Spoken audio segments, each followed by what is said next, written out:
Well, yeah, thank you everyone, and thank you for staying. It's Sunday, it's the last day. So I know that you're making an effort and everyone's tired. I want to begin also by thanking the organizers of Crossing Fonds and my fellow panelists, especially Karen and Sarah and Sydney, who've been really helpful in guiding us through all this. So my name is Gabriela Aceves Sepúlveda, and I'm associate professor here at the School of Interactive Arts and Technology in this campus. I regularly teach in this class room. I here at CIET, I lead the Critical Media Arts Studio, or CMAS, which is an interdisciplinary research creation studio. I was born in the city of Guadalajara, Mexico, where all my family and close network of friends live, and I have the privilege of visiting them regularly. So I arrived to the traditional territories of the many indigenous nations known as Takaronto in Eastern Canada as an international student about 25 years ago without any intention of staying in these lands, but life happened and I'm here.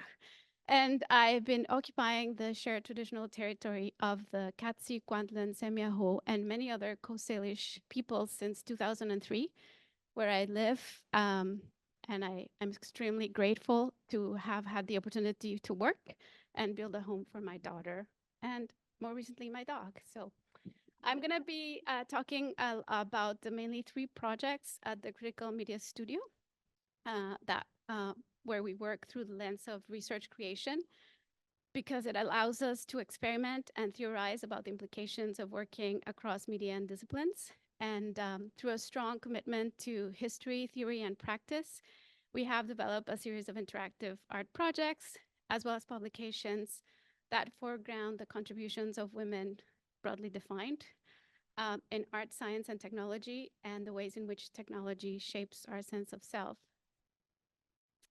So our projects have explored the female body as an archive and a site of biopolitical inscriptions, the kitchen as a space of feminine reproductive labor and a laboratory of sorts. We have also combined analog, digital, and artificial intelligence tools with live performance and sound to promote the work of women artists. We have explored motherhood as an expanded mode of caring that moves beyond the boundaries of the human into the non-human and the machine, proposing to think about bodies as hosts of multiple collaborations, connections, and information. And today, I will discuss three projects. The first one is Remediating Mama Pina's Cookbook, the real, the virtual, and the we, and the ongoing series Mitochondrial Ontologies, Deep Time and the Digital. And I will try to retrace the methods used in their production to theorize on the possibilities of remediation, reactivation, and reenactment as modes of feminist archival practice through research creation. So this iterative approach emerged in parallel to the archival research in institutional and personal archives that I conducted in Mexico between 2009 and 2010, when I was developing the research that will turn out in my book, Women Made Visible, where I investigate the work of a group of artists and feminist activists who began to question how feminine bodies were visually construed and politicized across media in the context of the emergence of transnational new wave feminism in the 1970s. So at the time, I was reading a lot of feminist theory, and obviously it was a time when it was, it has passed, but it was the archival turn in academia. And so I was very influenced by the work by Kate Acorn, who described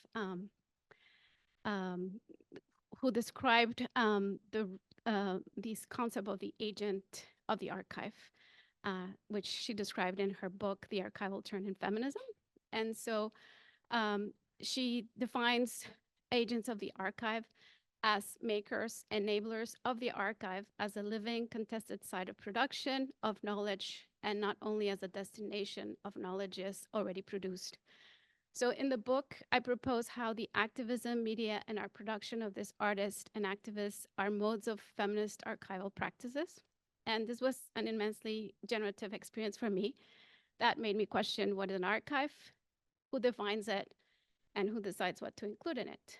So during this time, I was also in contact with two very important activist, artists, and art historians, Monica Mayer and Karen Cordero, who were working with the concept of reactivation as a feminist curatorial methodology through the project called Memora, which consisted of organizing a series of intergenerational workshops with artists and university students to raise awareness on the historical value of the collections of feminist activists and artists Ana Victoria Jimenez, which contained photos, documents, and ephemera documenting feminist activism and feminist art in Mexico City since the 1970s.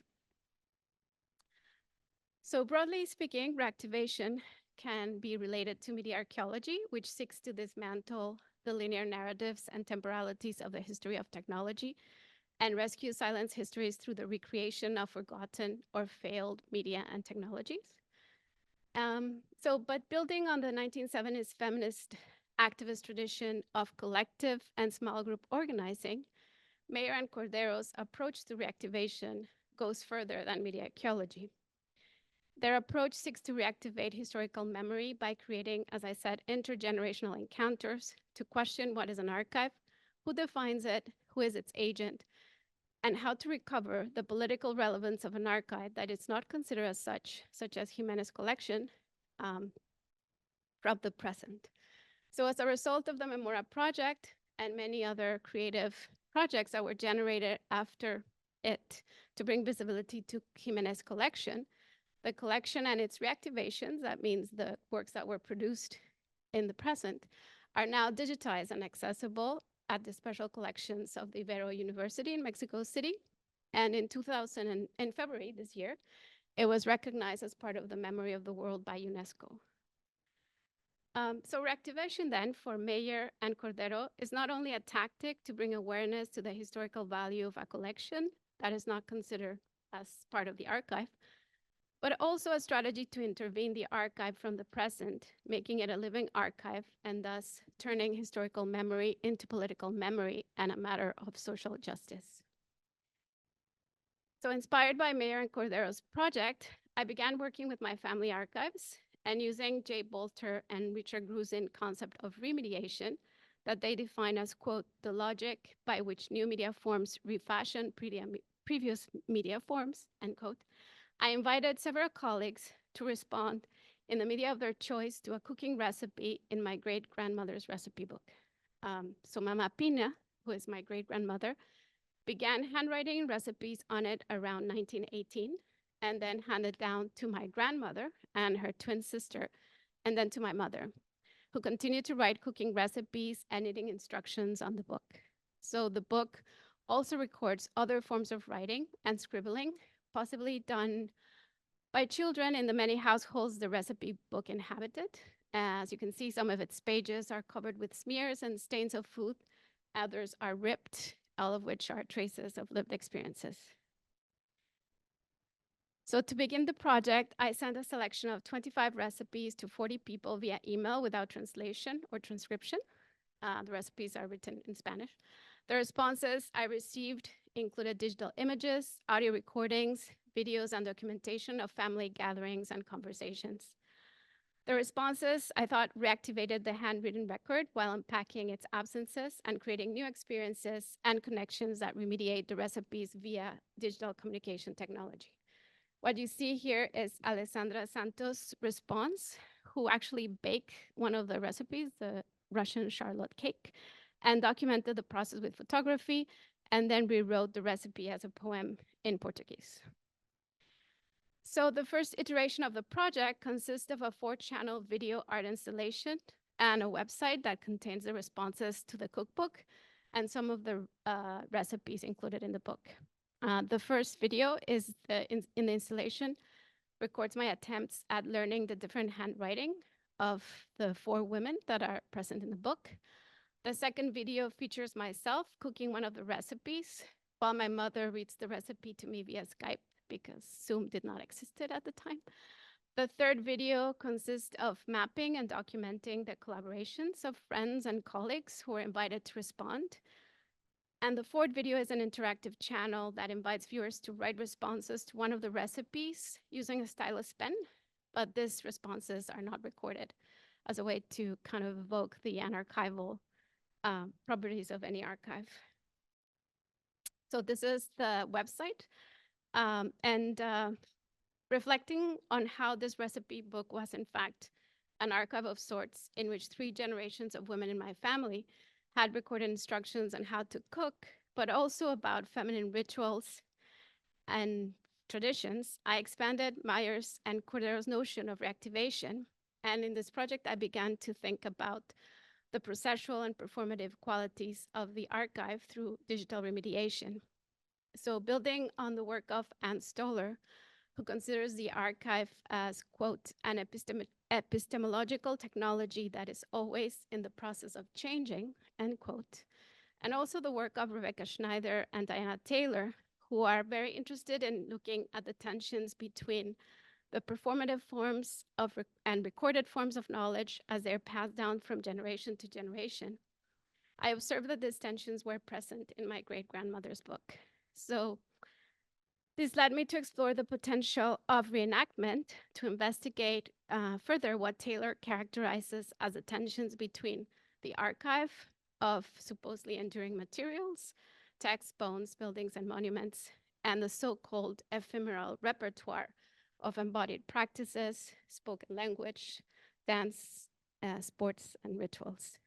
I'm 12 minutes, so I'm not going to go through everything.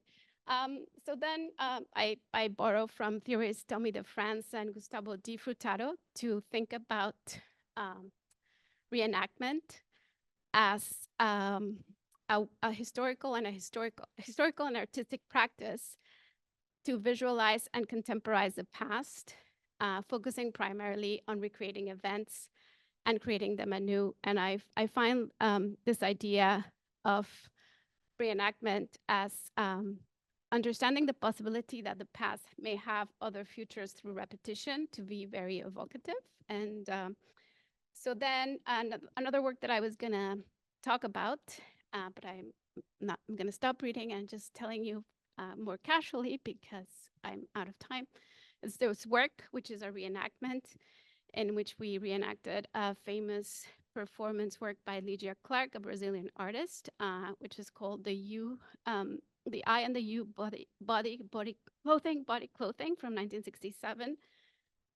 And we actually recreated it utilizing artificial intelligence, incorporating the work of the AI tools developed here in CIED by Professor Steve Di Paola, and a live performance that was shown in VIVO, thanks to Karen. This is a little bit of a clip from the video. So we recreated that project, and we are actually thinking about how computational algorithms are adding they're another agent in our relations, and how we can reimagine them as mediators of our human and non-human relations in the similar way that Clark was thinking about how we create encounters with others and how we experience others in the 1960s. So I'm gonna skip a little bit through these projects. And so this collaboration with Steve Di Paola has also given rise to other collaborations with Freya Zinoviev and Prophecy Sun, and where we started thinking about mothering again as a form of caregiving, but also immersing ourselves in bioart and thinking about the information that we carry through our body. So we've been inspired by Lynn Margulis and the symbiotic theory of the origins of the cells, and her invitation to think through the deep connections between the microcosm and the macrocosm. And so we have moved to explore the female body again as a host of human and non-human life. And what you're looking at here is a website that we created as part of the series Mitochondrial Ontologies, Deep Time in the Digital, where we employ the concept of mitochondrial as a metaphor, pointing to the possibility of tracing maternal lineages of human and non-human bodies across time to reference information flows across bodies, machines, and geographies. And the project involves a team of 9 artists who over 6 months met, practiced Budo, and shared their experiences growing bacteria from their bodies and other domestic spaces. I'm just going to show the first part of the project, as I said, involves, oops. I don't know what these are the Budo-inspired movement workshops. This is a view of the kit that each artist was given. I was given a microscopic camera, a Petri dish, and they were instructed on how to grow bacteria and bring it back to the group and write reflections about the process of growing bacteria, as well as other things that they were happening through their minds as they were working this project. And so the workshops ended up being a host or very generative of other types of projects. And all these reflections and images were used to create a website that I've been showing. And the website, you know, I'd like to think of it as an archival repository of this process that has happened over now 2 years, and where people are getting together and making other works. And so throughout this project, we explore a longer temporality to care and co-create with each other, to continue to think jointly through the possibilities of reactivation as a feminist call to action that seeks to intervene the present through the reactivation of political memory through intergenerational and creative engagements, of remediation as a critical engagement with the so-called newness of technology, while exploring also how it facilitates preservation and communication while deeply transforming our sense of self and also reproducing long-standing systems of oppression. And finally, of reenactment as an invitation to stage embodied encounter with others. And together and with each iteration, we hope to harbor possibilities of difference, of living with others, and speculating about other futures for our past through creative engagements with archives and as agents of the archive. So, thank you.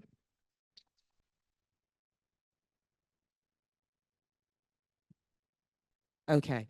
Yeah. So I'm just really interested in how, the benefits, really the real usage of this type of way of looking at the world, looking at information, looking at data in relation to feminist practices, and how you unpack and even critique this sort of world now of situated data.